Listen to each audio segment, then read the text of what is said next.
You have already DataZen, right? DataZen is another tool that we have, yes. What is the difference between DataZen? DataZen came into our company based on a acquisition that we had. Initially, it was placed on small form factor devices, that is cell phones and handhelds and tablets. Okay. And it can also connect to SSRS and SSIS. So that area is being handled by DataZen mostly. Okay. But in the future, we want to merge both of these tracks together. Okay. Any other questions? Okay, so I guess that is all there is to it. So again, my email ID, I think you know most of it. So if you have any questions or concerns on any of the analytics tool that you just saw, feel free to send me an email or feel free to follow me on Twitter, and we can actually connect up there. Okay, otherwise I'm just closing it. Thank you folks.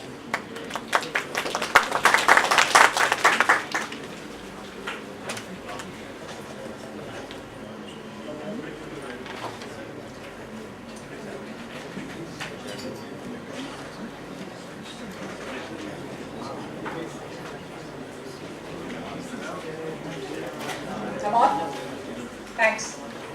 I know I'm the one who's standing between you all and lunch, but I'm going to take just 10 minutes of your time because there were two very critical, important things that Sanjeev had said today in the morning.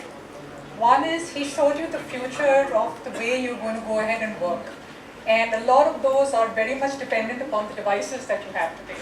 So I was watching everyone in the room, and practically everyone out here. I don't think there's a single person out here who doesn't have a mobile phone. If you don't have a mobile phone, put your hand up. Okay, no hands over there.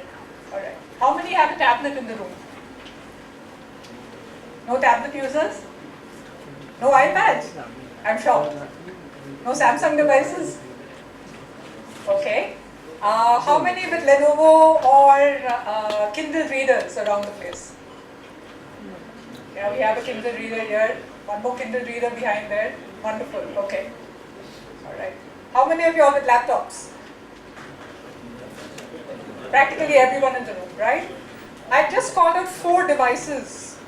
Okay. Some of you all have 2 of them. Some of you all have 3 of them, depending upon what it is that you basically do with your life. So why do you have 3? Why is 1 not enough? Or why is 2 not enough? Can your phone do everything for you today?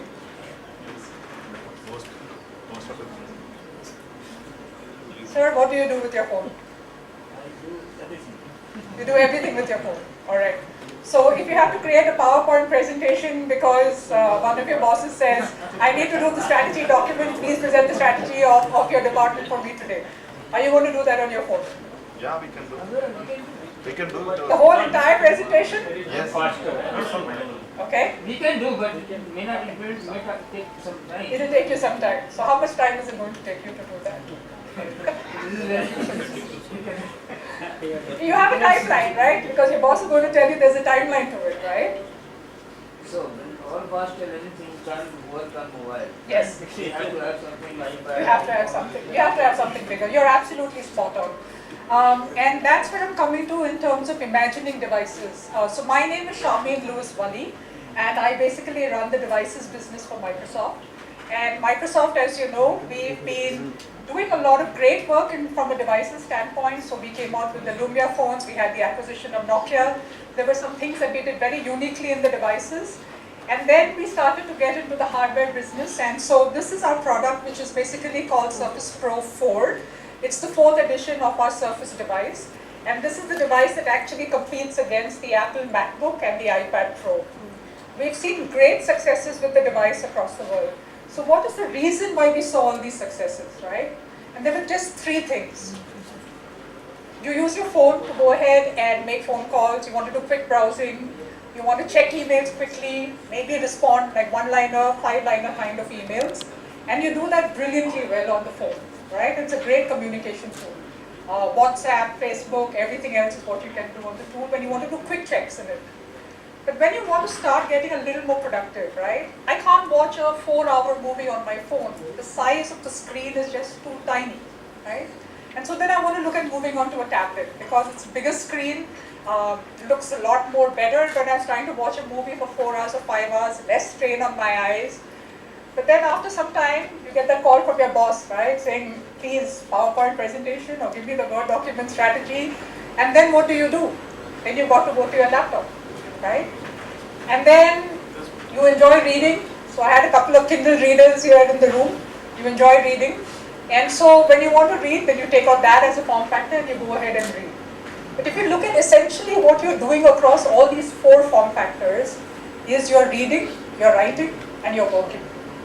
And so when we looked at how do we going to go ahead and design this device, we actually put the user in the center and said, hey, this device has to be able to let you do read, write, and work.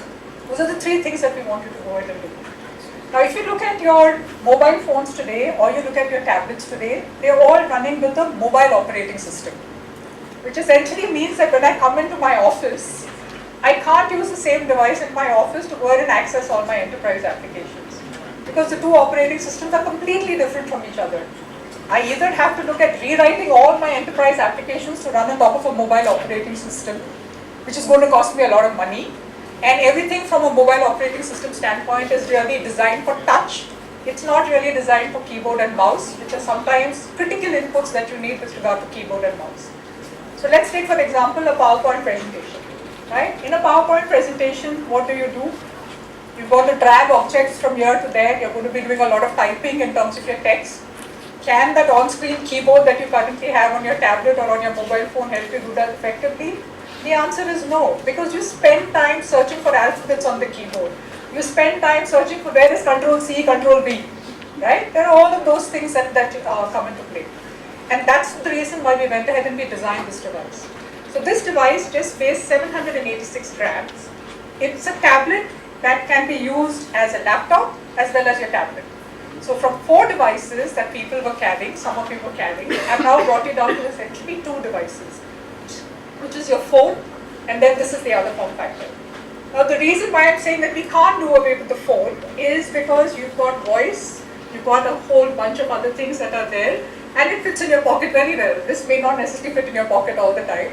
So when you're out shopping, you don't need to carry this with you, just carry your phone with you, right? So you'll always have 2 form factors, and that's what our vision is all about. So I'm going to lock my device, and I'm going to show you a couple of things that we've designed specifically from a security perspective. Because all of you are government people out here, you're all very, very worried about your data. Anyone here in the room not worried about their data? Everyone worried about their data? Yes. Awesome. So if you can see my tablet, it's basically saying looking for me, right? Can you see that here? And it's already found me. So I've got an infrared camera here in my device, and my infrared camera basically recognizes a 3D model of my face. So the very first time when I went ahead and set up my device, it created a 3D model of me, and only when it sees my face will my device unlock. Now, why did we do this? From a Microsoft standpoint, why did we go ahead and do this? The reason is because all of us like to access a whole bunch of personal websites. So Facebook, LinkedIn, Twitter, Vine, all of those are there, right? And for each of those internet sites, we've got to create a user ID and a password. And when you create a user ID and a password, and we're all human, right? I have only this much amount of memory. So what's the easiest thing for me to go ahead and remember? I remember my company's credentials, and I will try to create a user ID and a password which is very, very close to my company credentials. But what happens when I do that? Okay, when I do that, if there's a hacker who's been able to get onto my personal sites, he's just 3 to 4 steps away from getting into my company website. And that's the reason why we said biometrics is the new form of authentication, and this becomes a lot more secure because you're first authenticating yourself against the device, and then you're actually able to go ahead and access other applications in the background. So you no longer have to remember user IDs and passwords. It's just that your physical recognition, either of your face, your fingerprint, that's the form of authentication that all organizations are moving towards. And if you saw it, it actually recognized me in, it's done that in less than a second, right? It just saw me, it opened up the device immediately. And it's a very, very smooth experience because now I'm no longer sitting and typing user IDs and passwords, right? Very, very smooth experience. So the next thing I want you to look at is the display. Now the display is something which is really crisp and very, very clear. And we've spent a lot of engineering time and effort in terms of the display. So it's a 5 million pixel display. It actually defeats the Apple Retina display. So why did we spend so much of time on display? Because one of the things that we do is reading. And we wanted you to get the best quality of reading that is available today. So what I'm going to do is, I'm going to open an app, and this is my Kindle app. Give it a few seconds to pop up because the internet is a little slow out here, but yeah, it's going to come up soon.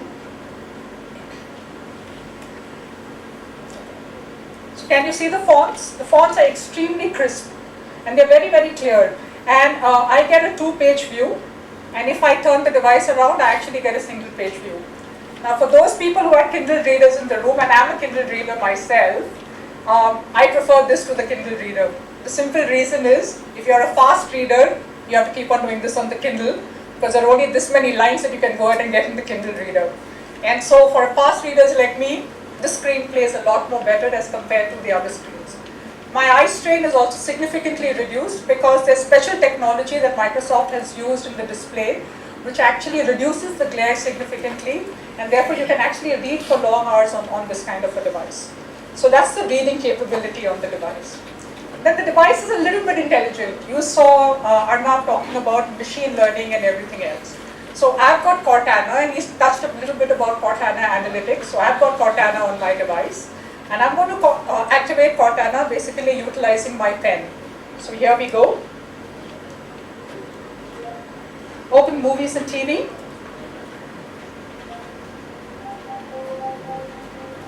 Opening movies and TV. So again, what you see is she does it very, very spontaneously. She's picked up my sound in this big, huge room. And here's my display, and now I'm playing the movie out here, right? And again, people at the back of the room, can you hear the sound? I don't have a speaker attached to this. I've got nothing here, it's just my mic which I have here on me. But the crispness of the sound is what you're able to get primarily because my speakers are all front facing.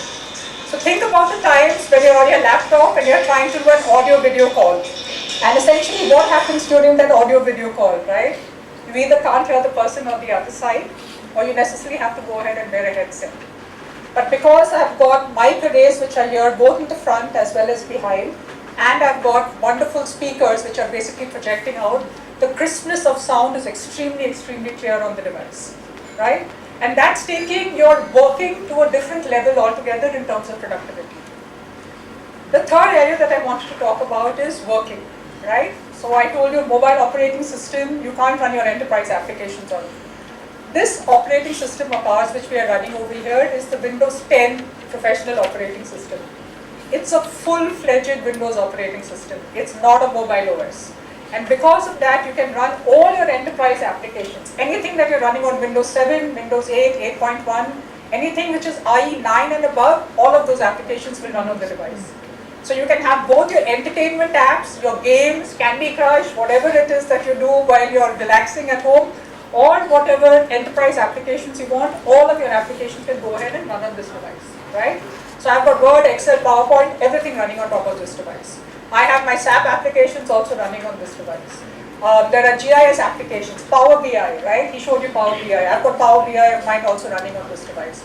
All of the applications work. Now, the next thing that I want to show you is writing, right? So, a lot of people, all of you have noticed with pen and paper, you're all carrying diaries around the place. So why do you carry the diary? You basically carry it to make notes. Sometimes it's a creative idea that strikes you, and you want to make a note of that particular idea. So how easy is it to get to that? So this is what my device can go ahead and do. I'm using my pen again. I'm going to click it, one single click. I've opened up OneNote, which is an application. It's a note-taking application of Microsoft. Couple of things that I've done here on OneNote. And if you can zoom the camera in, can you zoom in? So a couple of things that I've done here, right? Very simple Government of Gujarat logo. I've created over here as my template. So I've made this as my page template. This is my heading for the day, because that's the event that we are all about. And now I'm going to start taking notes, right? So I'm going to write my name out here. And as you see me writing my name, okay, you can see it's extremely fluid. It's just like the way a ballpoint flows out ink on a piece of paper. That's exactly the way I'm writing out here on the device. So now this becomes your new form of note taking, and these notes stay perpetually with you. Because tomorrow you can lose your diary, right?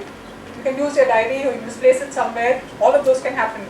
But for me, this is all being stored on the cloud. So if it's being stored on the cloud, it's available to me anywhere from any device of mine.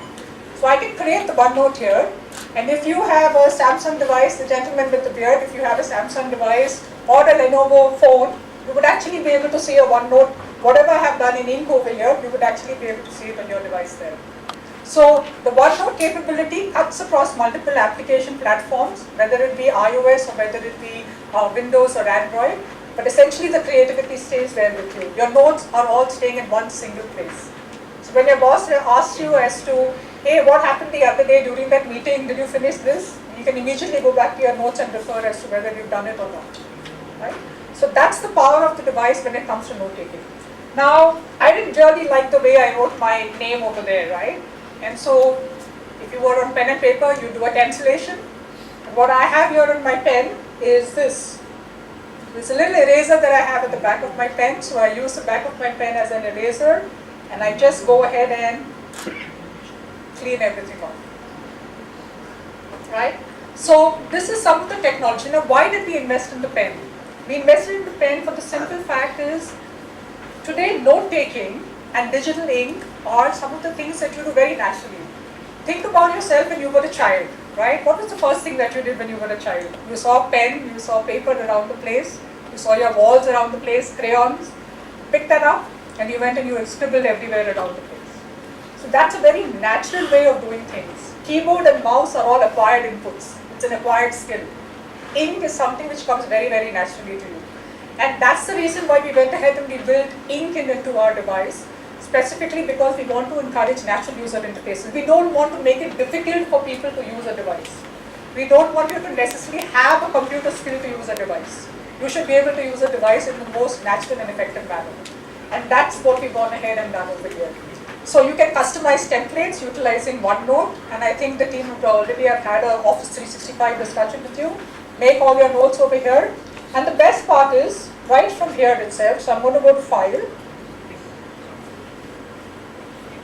and I can say Send, oops, sorry, I'm going to Send, and I can email my notes out right away to anyone who I have to email out to. I can send it as a blog, I can send it as a Word, I can send it as a PDF document. So think about the times you go for meetings, right? All of you will attend meetings. You'll all make notes in your diary with the meetings, and you come back to your laptop and you retype everything all out again. So you're doing data entry twice. With this, you will actually do your data entry only once. You'll actually get time back to yourself because you no longer have to type out things all over again, and your work is very easy and crispy done. Now, another feature that I wanted to show you is, this is part of the Microsoft Edge browser. So with the Edge browser, what I can go and do is, I'm going to open up this browser. So there's some news. And the headlines basically out here say, man, there's a heat wave going on out here in Ahmedabad. And I want to share this, right? So what will you normally do? You go, you put your cursor over here, you drag, do the entire selection, then you'll do Control-C, then you will go open your email application, do Control-V, and then you will go ahead and send it out to whoever it is, and you'll write one small note over there on top of that, right? About 4 to 5 steps you have taken in that entire process. But what I will do over here with Edge as a browser is I have ink as a capability, so I'm going to get to inking. And so here's my pen, and I'm going to say, circle this. I'm just writing there, wow, okay. Then I want to draw the attention to the headline, so I'm using a highlighter. And then all I'm going to do is say share. And when I say share, all the various applications come up who I want to go ahead and share it with. So my annotations, which have the highlighter plus whatever it is that I've written, essentially go ahead and get sent on mail, or I can send it to Facebook, or I can send it to a file. I can do whatever it is that I want to with all the apps. So from 5 steps that you did earlier, I've now brought you down to 2 simple, very simple little steps that are there in the book.